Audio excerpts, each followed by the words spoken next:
if you look at us as America and you look at our major sports, there's a lot of things in the beginning that's killing our sports. Let's start off with baseball. One thing is abusing these arms on the pitchers. Like, there was one report in high school where a pitcher threw a combined 144 pitches at a high school game. A high school game. You got a high schooler pitching 144 pitches. You are abusing his arm, and this is going to get continually abused in high school, then college, then about time he's in the pros, or even if he makes the pros, his arm is blown out. That's why you see the epidemic of all these Tommy John surgeries going on in the MLB. Then let's look at basketball. One thing that's killing the state of basketball and the NBA is AUU. Yes, the thing before the whole high school thing, the thing before the whole college and the NBA. It's AUU basketball. There's been legends and NBA greats who trash AUU, say it's bad coaching. They don't focus on the fundamentals. Kobe Bryant, for one, said, "Thank God that I played ball overseas in Italy because it teaches you important things, the fundamentals, passing, footwork, how to create and get an open shot, spacing, defense." While AAU only focus on athleticism and star power and speed. So really, AAU, if you notice, a lot of the stars and the NBA players here in America, they always played on the same AAU team. Everybody's all connected because it is a star-driven league and it's sponsored by these shoe companies, which getting into these boys and just shows America and shows like the youth of America that all that matters is star power in basketball, and that's killing it. Another thing, football. The one thing that's killing football as youth would be concussions and injuries. That's one thing that would scare me. If I had a son, daughter, whatever, whoever wants to play football, because I did say daughter, so let's be sure women can play football as well. But one thing that I would be afraid to put my child into a youth football league, I would be afraid of injuries and concussions and how much long-term effect that can have. And then if you see the build-up and then youth football, then in high school, then college, and by the time they reach the pros, and even if they get into the pros and then play the pros, then you realize why they got head injuries at the age of 40 or in their late 30s. They have head injuries and they got to take all this medicine just to subdue themselves. That's why the biggest sport that's going to come up, and you're starting to see it now, it's going to grow more and more, and I say about 12 years, this sport will be on the rise, and you see it now, even in urban youth. All the soccer nets here. Soccer will be the biggest sport. This is the BS Podcast Show. I'm your host, Brandon Fryer, a.k.a. The Fry Guys.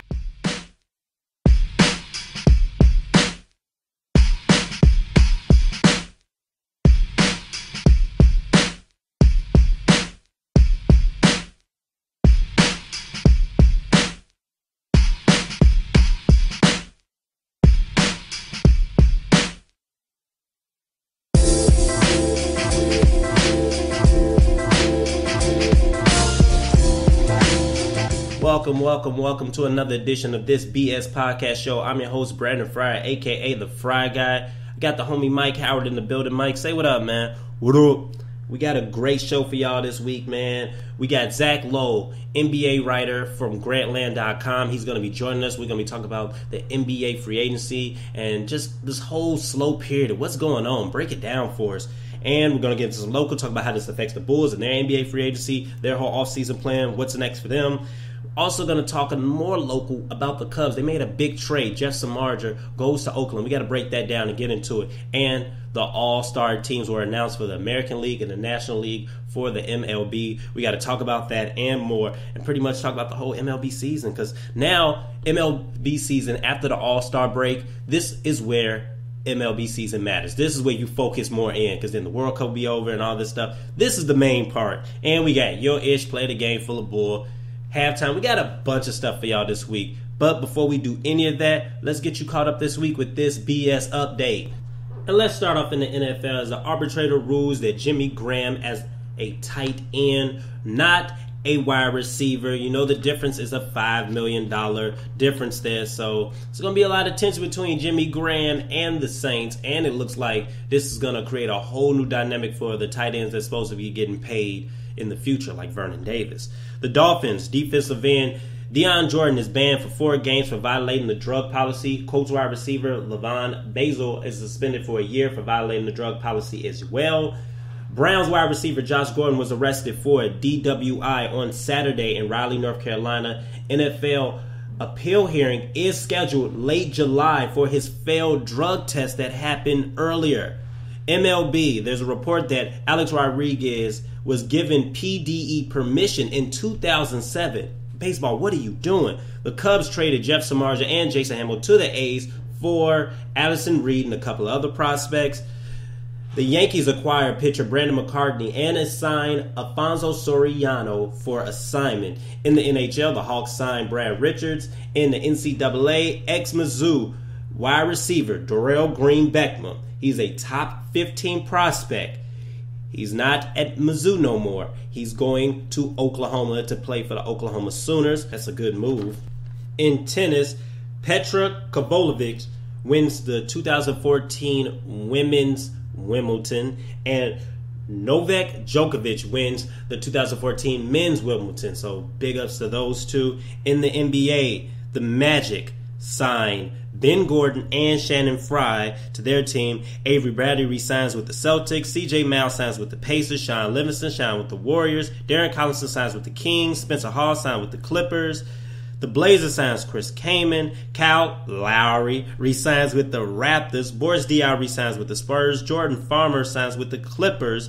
The Nets hire their new head coach in replace of Jason Kidd, and it is ex-Grizzlies head coach Lionel Hollins. He will be their new head coach.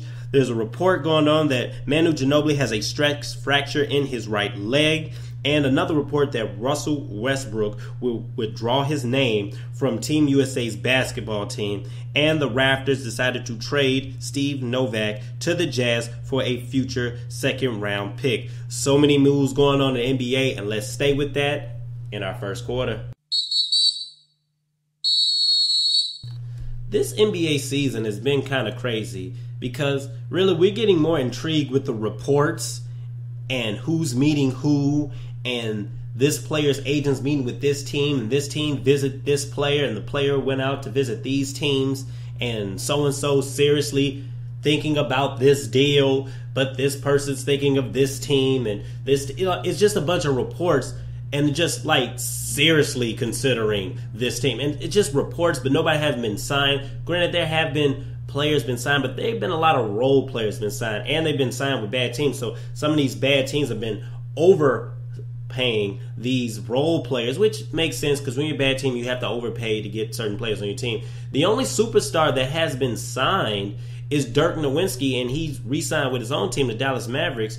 So not a lot of things have been going on. So it just makes sense of this whole NBA free agency. I have Zach Lowe joining me via Skype. You can follow him on Grantland.com. He's an NBA writer for there. He also can be heard on the BS Report podcast with Bill Simmons. And he's a great follow on Twitter, by the way. Follow him at ZachLowe_NBA. Catch up on all your news that you need to know in the NBA. And like I said, he's joining me via Skype. Zach, I'm going to ask you the first question. The biggest thing is this whole big three, because it seemed like the dominoes, in fact, on LeBron and then Melo. Those are the main two. But it seems like Chris Bosh is kind of the most interesting piece here of this whole NBA free agency, because he's considering the max deal now from the Rockets, which is now the Rockets' plan B move since they don't feel like they're going to get Melo or LeBron. So is it fair for Chris Bosh to accept this max deal or seriously consider this deal with the Houston Rockets over Miami, or should he stay with Miami? Is it fair, Zach? I mean, fair is almost, at least he has a choice, right? So fair or not, the ball is in his court. And there is sort of psychic value to things like, I like Miami, I like my house, my family's happy, I like playing with LeBron, that makes up for lost money. I just think the issue is sort of simplified when it gets into the public domain, because the salary cap, frankly, is just so complicated that even a lot of people who, follow the sport closely don't understand it. And so they either think owners need to spend a lot of money or players should take pay cuts, and there's a lot of yelling and screaming. But it's a complicated thing, and the lockout of the new CBA made it even more complicated. But at least Bosh has a choice. It's just crazy, Zach, how the NBA now has these superstars saying that you have to take less now in order to win. So with Bosh saying that, yes, he does have a choice now, Zach, but what is Miami's plan? Do they want Bosh to leave and go to Houston? what's their plan overall? Do they even want to keep Bosh, or is like they're saying, should you take this pay cut in order to join? This is how much you need to get paid by us in order to stay on this team in Miami. What's Miami's plan overall, Zach? It's unclear how much of a cut he'll actually have to take, because my guess is they're going to operate over the salary cap, use the mid-level exception on McRoberts, the biannual exception on Granger, and if they do that, depending on a few variables, Bosh might not actually have to take a pay cut that's all that big. And really, he's the one that this is about, right? LeBron's going to get the max. Wade deserves a pay cut. Bosh is in the prime. Bosh is going to sacrifice earning power. He's the one that really is the center of this. Got Zach Lowe here, NBA writer for Grantland.com. Join us here on this BS podcast show with your host, the Fry Guy, Brandon Fryer. Zach, Chris Bosh joining the Rockets. Now, I predicted this, by the way. I did a show earlier where I predicted Chris Bosh could be going to Houston, and the Heat will have a new big three in Carmelo, Dwayne Wade, and LeBron James. I predicted this, but say Chris Bosh does consider that max deal and join Dwight Howard and James Harden. That, to me, makes sense basketball-wise. How would Houston team look overall to you, Zach? That's a monster team. Two counters. I'm not sure he would be happier, because he's said how delightful life is in Miami, how much he loves it there, and how much he loves playing with LeBron. The other counter is, and I think this matters a lot to players, the Rockets are in the Western Conference. And the Heat, look, we all want to pretend like, man, the Heat just got smushed in the finals. Wade's a disaster. The roster's a total mess. They made the finals, and there's like no sign of them not making the finals unless Chicago sort of nails their summer and becomes a real threat to them. I think wouldn't that matter to you? I agree with you. The Houston fit is awesome. They would be a monster team with Bosh. Yes, Zach, I do agree with you. They'd be a monster team. They'd definitely be a contender. They're right up there with OKC and the Spurs. Now, let's talk about LeBron real quick. Anything solid with LeBron? Because now they're saying it's a 90% chance LeBron's really considering the Cleveland Cavaliers and returning back to Cleveland.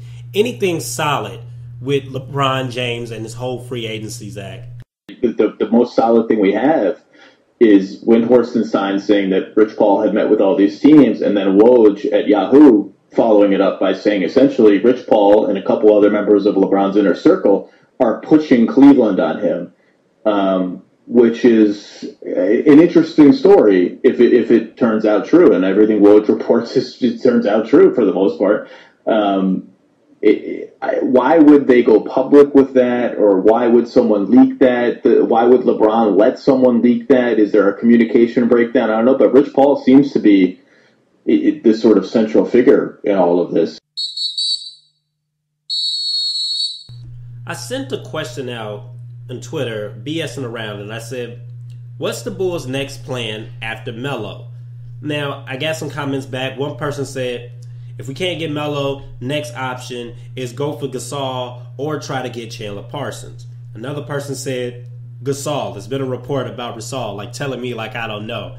Another person said, I think they should go after Lance Stevenson. Another person hit me up, said Gordon Hayward. Next person told me Kevin Love trade. Revisit the Kevin Love trade. And then the next one said, we're going to do the same thing like we did in 2010, build the best team around us, except we don't overpay and get someone like Carlos Boozer. No Gasol, please. All right. With all that being said, those pretty much what the people are saying, those are the options. Honestly, those are really the options. You already got Mirotic probably coming back. They're going to try to buy him out so he can play this season. Gasol is reportedly the plan B option. But Gasol just doesn't do it for me. Like, you got a 34-year-old Paul Gasol. You're just reaching for names. I'm not big on this. Then you overpay, and then you try to build the best team around him. Would you be satisfied with that? You're just pretty much revisiting all. I would rather get someone like a Lance Stevenson or a Chandler Parsons, someone who's young with untapped potential, over Gasol, a person who's probably going to be on the decline, and you add someone like a Parsons or a Lance Stevenson there on that mix, then you have a starting lineup of Joakim Noah, who was the reigning Defensive Player of the Year, former MVP in Derrick Rose. You got a great two defensive players in Jimmy Butler and Taj Gibson. Then you can flip-flop either Lance Stevenson or Chandler Parsons. So you have a great team there. However, Paul Gasol, the reports about Paul Gasol, it's just not doing it for me. So if you get Paul Gasol, then what? Then what are you doing? What does that say about Tyus? He goes back to the bench now? Then you really need help at that, either that 2 or 3 spot right there. You need some swing players help. You just really need a person to create off the dribble and create their own shot, because what's going to happen is you're going to have either Paul George or LeBron James D up on Derrick Rose, then you're done. That's it. You need someone who knows how to create their own shot. So I don't mind the whole Chandler Parsons or Lance Stevenson argument. I'm okay with that. But Gasol just doesn't do it for me. And then even with Kevin Love, let me speak on Kevin Love real quick. If you get Kevin Love, you're giving up a lot of your team. I'm just going to say that right now. And Kevin Love's a great player. I would love Kevin Love on the Bulls, just not to sacrifice the whole team for Kevin Love, because you don't even know if he's going to even stay with that team. So that's a problem. Let's switch it up from basketball, and let's keep it local, though, and talk about some baseball and talk about the Chicago Cubs. They made a big trade when they sent away Jeff Samardzija and Jason Hamill. They got some interesting prospects. One of all those names of the prospects they got, Addison Russell, shortstop. They got from Oakland. One exec said this guy is like Barry Larkin with power. According to one executive, said that. And he's already listed as either 6 or number 7 best prospect in Baseball Prospects Top 50. So, with that being said, you have a logjam there at shortstop. You have, Starlin Castro already in the majors, all-star player. You got him in the majors. Then you have Javier Baez, who's supposed to be the next big thing coming up. Now you got Addison Russell. So the Cubs and their whole minor league system, they have 3 of the top 7 prospects on their farm system. It's amazing. Now, this deal right now, I know what you're saying. They got all these hitters. They need some arms.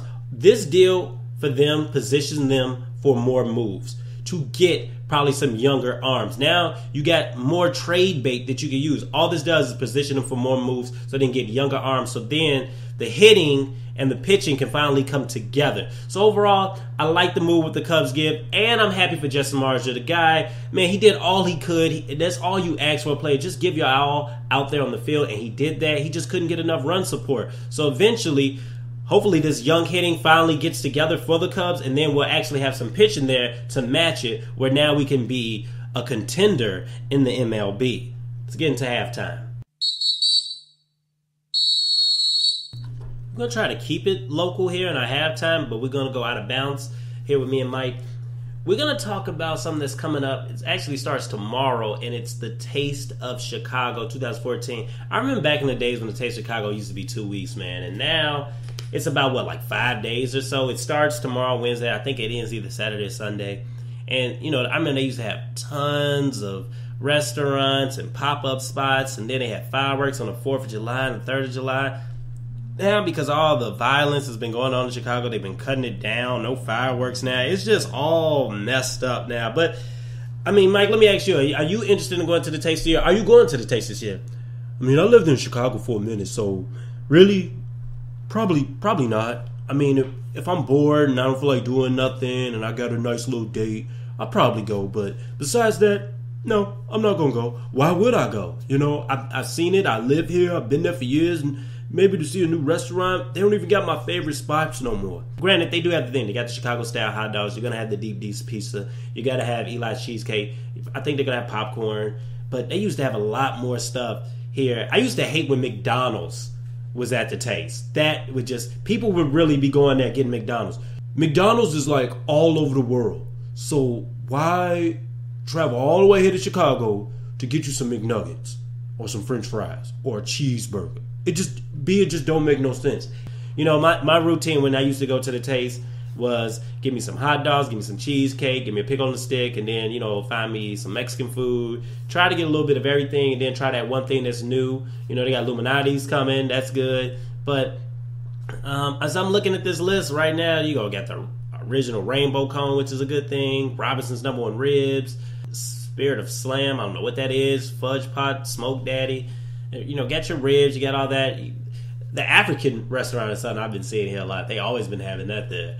That's been there for years. But they cut down on, they're going to have the pop-up ones every now and then. What about, are you interested in the musical talent? Janelle Monáe? You like that? The dude who sings, and the other dude, the dude who sings, I'm a man, I'm a man, I'm a man. Yeah, like, I don't know his name. I don't know. You interested in that? Does that entice you to go? No. I remember I went, I think, like, who was it? Estelle was there, and she performed, like, American Boy, the song that was big with Kanye West, and they booed her. And she was like, oh, y'all so disrespectful, because I think everybody wanted to see Jennifer Hudson or something at that time. Now, I don't think no one wants to see Jennifer Hudson. I don't want to see Jennifer Hudson. I'm being honest with you.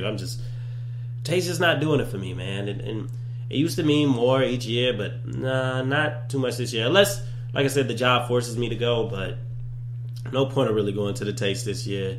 I wanted to go to Pacific, someone can't, but, I just, Taste not doing it for me this year. Let's get back into the quarter. A week from now, the 2014 MLB All-Star Game will take place in Minnesota at Target Field. The starters and the whole full roster have been revealed. And to me, this All-Star Game is all going to be about Derek Jeter. This is his 14th All-Star Game, and it's pretty much his farewell tour. It's all going to be about him. The winner of this gets home field advantage in the World Series.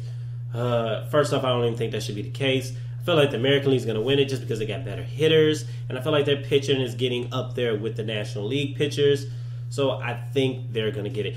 I'm also intrigued to see Puig play. This is his first All-Star Game, so I'm excited to see him.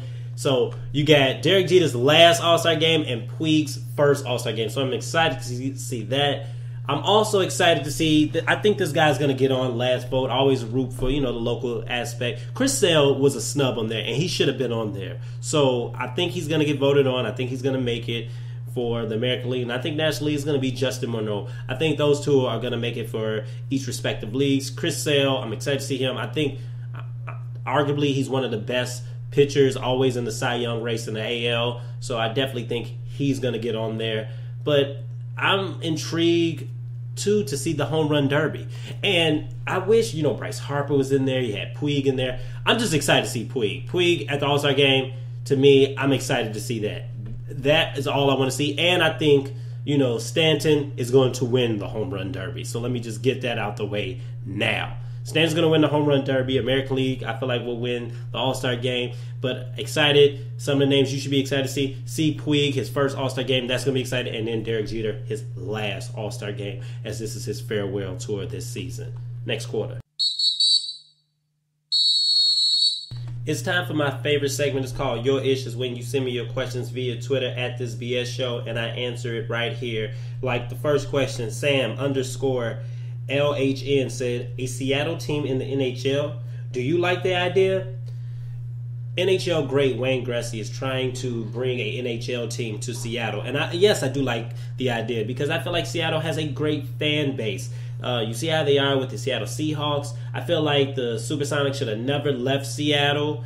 Understandable, but I feel like they deserve an NBA team. And why not an NHL team? I feel like those upper states in America and the Canadian teams all deserve NHL teams. I don't know about them teams in the South, but those teams like West Coast or like upper Midwest, upper West Coast, upper East Coast, cold weather types teams deserve NHL teams. So yeah, Seattle, yeah, I do like that idea. I like it. Wayne Gretzky, good job.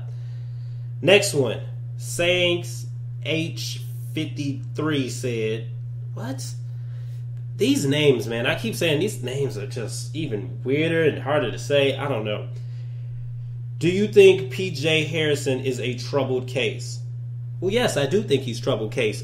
He already got kicked out of the North Carolina's basketball team, and he had to find his NBA route through the D League. And granted, he got skills. No one's not questioning his talent. So he got drafted in the first round. Charlotte Hornets select him, but right after he got selected, he got in trouble. He was playing a pickup game, and he decided to punch a 17-year-old high school kid because they got into a confrontation. And apparently, the 17-year-old said he was held while he was getting punched. Obviously, P.J. Harrison is one of those guys who hopefully he gets it. Hopefully this lesson will teach him something and he will get stronger from it. But if he continues to get in a case like that, I mean, that's the guy you drafted. He got in trouble before. He has a track record. So what do you expect? Next one. Claudine53 said, is it fair to get arrested for groping a cop? That I laughed at this because a Philadelphia Flyer hockey player, whose name I'm not even going to butcher right now, he got arrested for groping a cop. And yeah, it's fair. You're up there grabbing on the cop's junk and his cheeks and trying to grope him. Yeah, that's sexual harassment. Yeah, I'm going to arrest you and detain you. Would you like getting groped by somebody? You know, Mike, if I groped you right now, how would you feel? I might feel kind of aroused a little bit. Okay, maybe I shouldn't ask you that question. Now I'm kind of see why you're doing this show with me. It's for my looks, right? You with me for my looks. Am I correct? Exactly. Okay. I want you to go on my Tumblr page, check out our article we did that we actually reposted. It is the sleeve that can save baseball. Now, you know I already ranted about the abuse on these pitchers' arm. There's a sleeve that can probably prevent that. So check out that article, check out the video. They got good videos, pictures, all that. You can see the sleeve, and it can probably help save baseball and the arms of these pitchers. Also, check out our photos this week. We got a video of Mark Jackson, you know, NBA analyst, former head coach of the Golden State Warriors, and, you know, NBA, you know, legend almost, a great player. He's preaching. You know, he got fired because he was too into the Lord and, you know, his faithfulness and his Christ-like. He's preaching on the LA Curbside. We got a video of him preaching the word of God on there. And we also got a video of ESPN's parody of this whole World Cup coverage. It's kind of fun to check that out. And I did an article called On Deck. And since it's about baseball and the title On Deck is a baseball term, I did 3 names in baseball that you should get to know, because they're going to be probably big names and household names probably in the next coming years. So go on my Tumblr page and check that out. That's thefryguyBS.tumblr.com. Also go on our Twitter page at This BS Show. Send us your questions on anything about, you know, our BSing around or your ish. Tons of that. Also go on our YouTube page. Just go to YouTube, type in This BS Podcast Show, and it will come up. Check it out. You can check out the show from there, or like I said, on our Tumblr page, thefryguyBS.tumblr.com.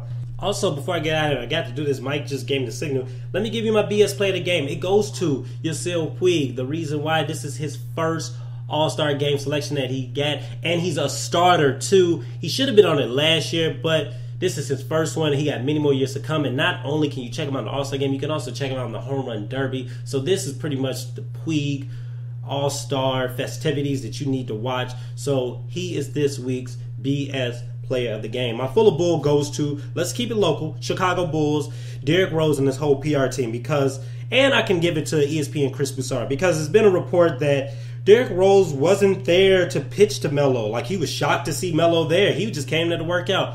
I call that BS. You know why I call it BS? How can you not know that Melo was in town? When you drove up and you saw the picture of Carmelo Anthony in a Bulls uniform, maybe all the fans is there. Like, even the average people know that Carmelo Anthony was visiting Chicago and you didn't know. Do not feed me BS and call it sugar grits. Don't pee on my leg and tell me that it's raining. Say that ish for the birds. So Derrick Rose and your whole PR team and Chris Broussard, y'all are all full of bull. I'd like to thank everyone for tuning in to this week's edition of This BS Podcast Show. I'd like to thank Angela Lewis, Devin Washington, Mike Howard, my guest Zach Lowe, NBA writer for Grantland, and that BS podcast that he has. It's awesome. Go check him out. Thank him as well. I also want to thank the Game family, you guys for tuning in and listen. And remember, life is a game, so play hard all 4 quarters. This has been another edition of This BS Podcast Show. I'm your host, Brandon Fry, aka The Fry Guy. 2 fingers in the air. Peace. I'll see you next week. Ooh, pizza man, pizza man, pizza man here, pizza man here. Ooh, got that pepperoni, got that sausage. I ain't gonna tip him. Who gonna tip him? Mike gonna tip him, cause I ain't gonna tip him. Bye-bye. Trip. I'm out of here anyway. Peace out.